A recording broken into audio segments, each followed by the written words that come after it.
Uh, ways to know. Now, with empirical evidence, we've got a lifetime of experience working with empirical evidence. Whereas revelatory, how do you distinguish between real and imagined? The loony bins are filled with people who think that they've got some sort of revealed secret truth. And we put them away because their view of reality doesn't match everybody else's. Now, who knows? Maybe they're right. Maybe all of this is actually an illusion and we're living in the matrix. I'm not actually here, I'm not making YouTube videos, I'm in some sort of mechanism pumping heat energy into something. But the world that we have is consistent to the rules that we've been able to deduce. So there's no reason to think that that's actually the case. The simplest explanation is the one that science has come up with, and that is that the world works based on these natural principles. It may be that the world was created yesterday, and everything was created in place, all the books are created, people with memories of reading those books, they've never read them, but they were created with the memories of reading them. That's possible. If you're talking about an omnipotent being with infinite power and infinite knowledge, that is conceivable, that everything could be created in place. But there's no reason to think that, because the world doesn't work that way, doesn't look that way. Everything looks like it's old. We've got, hundreds of millions of years old fossils. We've got light coming from stars that are billions of years away. Everything points to a billion-year-old universe. So, and if God had created the universe yesterday, or 6,000 years ago, or whatever, he would have to construct it in such a way that it looks old. He'd have to be planting all this evidence. He'd have to make the stars several billion light years away and create the light in flight as though it had been traveling for billions of years, but not yet here, so that by the time we get to now we can see it. What a massive fakery. It's like the world's biggest Hollywood set.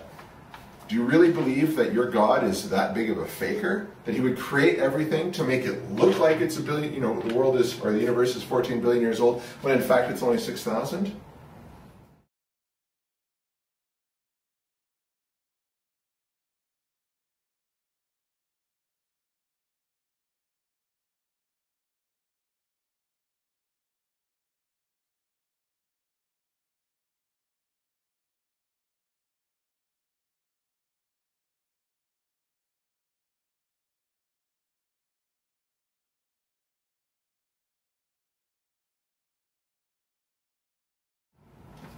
Now, is God good?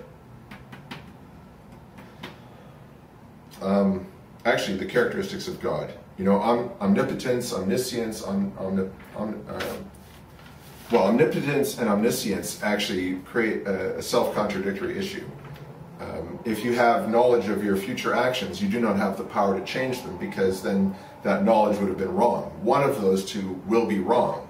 If you know that on Tuesday you're going to have eggs, but then you use your omnipotence to have, I don't know, bagels instead, well then your omniscience was wrong. You didn't have the eggs, you had bagels. So omnipotence and omniscience conflict with each other. You cannot have both of those characteristics.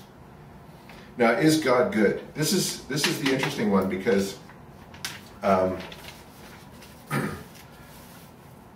good person, how do we judge a good person? By their actions. So we have some idea of what good means. You could say it means more constructive than destructive, or more beneficial than detrimental. There's a number of ways of describing good behavior. Now, a good person, if you're walking down the street and you see a rape about to happen, or if you see a bully picking on a little kid, or something like somebody is being harmed, and you have some way to stop it, would you stop it? Most good people would say yes. Unless there's some reason why they couldn't, or they fear for their own lives, or whatever. But if you have the ability to stop it, most people would. School teachers stop fights in schoolyards. Cops stop, criminals on the street when they see them. So if a good person would stop a crime in progress, God is supposedly omniscient, knows everything, he's omnipotent and omnipresent, which means God is present at every single rape. All of those Catholic pedophile rapes, God was right there. God did nothing to stop the priest from raping the kid. Now you could say free will, but why is the priest's free will somehow more important than the kid's? Why is the priest's free will more important than the kid's safety? And why is if that's the case, why do we throw anybody in jail? We're impinging on their free will or their freedom of action. So either it's okay to stop people who are harming others, or freedom of action is more important than everything else. So if God is good, how does this work? Now you could say that God is good by definition.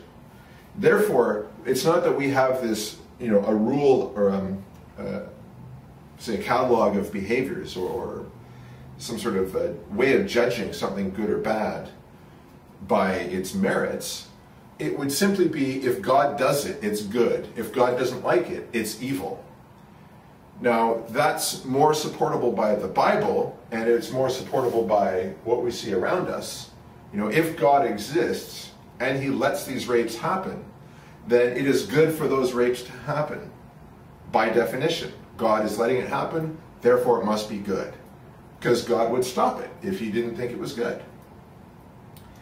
In the Bible there are plenty of cases where God strikes somebody down. There's one case where a king comes out and all the people are worshiping him as though he's a god, and God instantly strikes him down.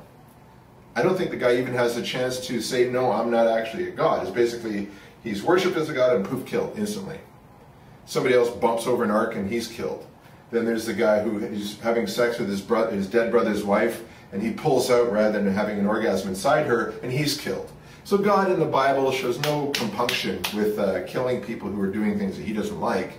And yet, 50 years or whatever it is of Catholic priests fucking little children, and not one divine intervention as far as I can tell. So that must be good, right?